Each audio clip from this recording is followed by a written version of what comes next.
Mes chers amis, bonjour. Jacques Lépine, fondateur du Club d'investisseurs immobiliers du Québec et coprésident de la Société de crédit Immo Québec et Capital Infinitum Wealth. Aujourd'hui, dans le portail Nominis, nous allons vous parler de ProfilGo.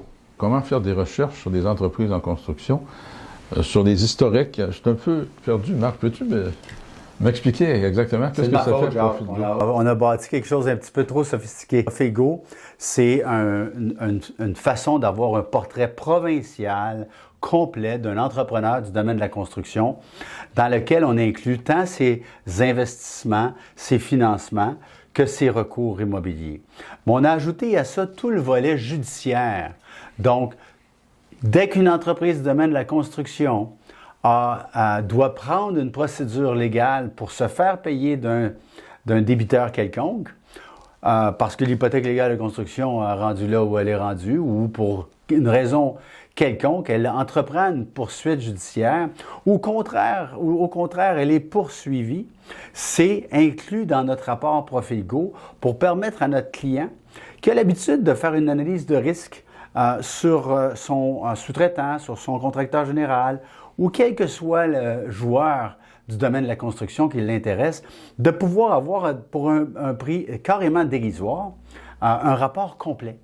Et ultimement, est-ce que cette entreprise-là est carrément en faillite ou l'individu de l'entreprise a-t-il déjà été pris dans une situation semblable? Je vais vous montrer un exemple. Alors, donc, c'est utile pour l'investisseur immobilier et le prêteur privé aussi. Ben oui. Je suis un constructeur, puis il va avoir un prêt de moi. OK, je m'en vais chez ProfilGo, puis je l'investigue. Absolument, et tu vas avoir le profil complet, mais pas que le volet immobilier. OK. Pas que le... Oui. Et c'est ce qu'on va voir dans quelques instants. Et ça vient de mon fils Olivier, qui est un entrepreneur général et spécialisé dans le domaine de l'aménagement extérieur. Et voulait faire affaire avec cette entreprise-là. Alors, au moment où il veut faire affaire avec eux, il y a de cela plusieurs mois en plein cœur d'été, il consulte Nominis et il découvre le résultat suivant. Alors, il découvre que cette entreprise-là a des hypothèques légales de construction. D'accord? Plusieurs. Alors, on va vous passer les détails. Et en ouvrant la première transaction, il dit « Je veux en savoir plus sur l'entreprise ». Voyez-vous, ici, on a les numéros de téléphone des différents parties. Voyez-vous également, pour votre gouverne, puisqu'on est dans ProfilGo, c'est applicable partout dans tout ce qu'on fait, mais on a créé des hyperliens pour faciliter votre recherche et vous amener au registre des entreprises du Québec. Alors, je profite du fait de vous présenter ProfilGo pour vous montrer un autre niveau d'agilité de Nominis que nos clients peuvent faire eux-mêmes. Comme je te l'ai dit dans un premier podcast, tout ce que Nominis produit, c'est de l'information publique. Alors, notre job, c'est de la rendre le plus accessible et le plus rapidement possible à nos clients. Alors, je reviens vers cette entreprise-là et...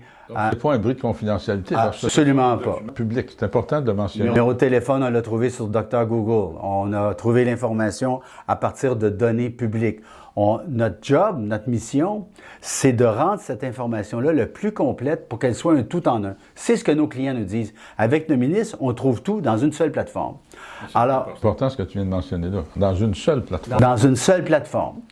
Alors, mon fils choisit d'utiliser ProfilGo et voici ce qu'il découvre. Alors, Excavation nationale, en date du 22 février, donc, en date du 2 février, on voit la section corporative de l'entreprise. Alors, on voit tous les détails pertinents sur l'entreprise. Ensuite, on voit qu'ils ont également une licence de la Régie du bâtiment et l'assureur qui est impliqué. On peut voir plus, je vous épargne les détails pour aujourd'hui, qui sont les personnes d'intérêt de cette entreprise-là et leur marque commerciale. On voit également qu'ils n'ont aucun investissement, aucun financement, mais on voit qu'ils ont plusieurs recours. Et là, on peut aller dans chacun des graphiques pour voir que dans ce cas-ci, il s'agit de 14 hypothèques légales de construction, inscrits dans les circonscriptions de Nicolet, Laval, Terrebonne et Montréal. Ils agissent principalement comme débiteurs, une fois comme créanciers, mais qu'ils soient débiteurs ou créanciers, à partir du moment où je suis obligé de courir après mon argent comme créancier, Ça affecte mes fonds de liquidité, ça affecte en bon québécois notre cash flow. Est-ce que j'ai raison de te dire ça, Jacques? Exact. Oui, énormément. Alors, l'entrepreneur qui doit prendre une hypothèque légale de construction pour se faire payer de l'autre partie, bien, automatiquement, sa trésorerie en est affectée. Et dans combien de temps que ça va se régler, une hypothèque légale de construction, Jacques?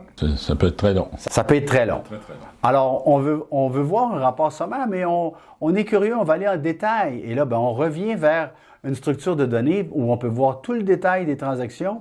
Et on n'en a pas parlé depuis le début, mais on peut télécharger en PDF ou en Excel chacune des fonctions. Par la suite, on voit l'historique des données de cette entreprise-là et on voit que ses activités ont soudainement déboulé en 2025. On voit les sommaires de cette transaction-là et par la suite, qu'est-ce qu'on voit? On voit que cette entreprise-là a 2 poursuites judiciaires.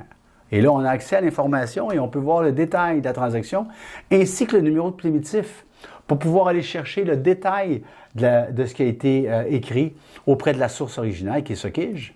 Et ultimement, la raison pour laquelle je vous montre cette transaction-là en particulier, c'est que l'entreprise a été mise en faillite et on voit la mise en faillite ainsi que la précision sur la transaction et le syndic qui est impliqué dans la transaction. Alors, pour moi, ça complète les podcasts qu'on avait entrepris ensemble. Il me reste à souhaiter que les gens qui vont visualiser nos podcasts s'informent sur Nominis, viennent demander une rencontre exploratoire et on mettra en ligne tous les détails pour permettre à tous et chacun de pouvoir avoir accès à un expert ou s'abonner directement en ligne sur notre site web. Marc Lalonde, président, fondateur et créateur de Nominis, merci beaucoup de toutes ces explications. C'est d'une utilité invraisemblable, tout ce qu'on peut obtenir avec cette base de recherche-là. Jacques, merci de ta complicité. Ça fait plaisir. Et, merci de ton support. Je ne supporte pas dans des causes que je ne crois pas. Et Nominis, mais tu m'as convaincu, par les résultats, que c'est une plateforme extraordinaire. Et l'individu derrière tout ça est important aussi. Ça prend de la crédibilité. Et je pense que tu inspires cette crédibilité-là. Merci, c'est apprécié. Tu es un passionné de ce que tu fais. Et moi, je ne travaille qu'avec des gens passionnés. Alors, merci de ton implication. Merci. Mes chers amis, merci de votre attention et d'avoir suivi cette série. Regardez-la en boucle si vous voulez. Référez-la. C'est extraordinaire. C'est un outil presque indispensable pour tout investisseur immobilier. Et avec tout ce qu'on vous a décrit, c'est indispensable à une plénitude de gens que je ne peux pas nommer là, mais il y en a énormément que je ne pense même pas qu'ils pourraient utiliser cette plateforme-là. Alors, merci beaucoup. Jacques Lépine, Société de Crédit Immo Québec, Capital Infinitum Wealth. Vous avez le projet, nous avons le financement. À bientôt.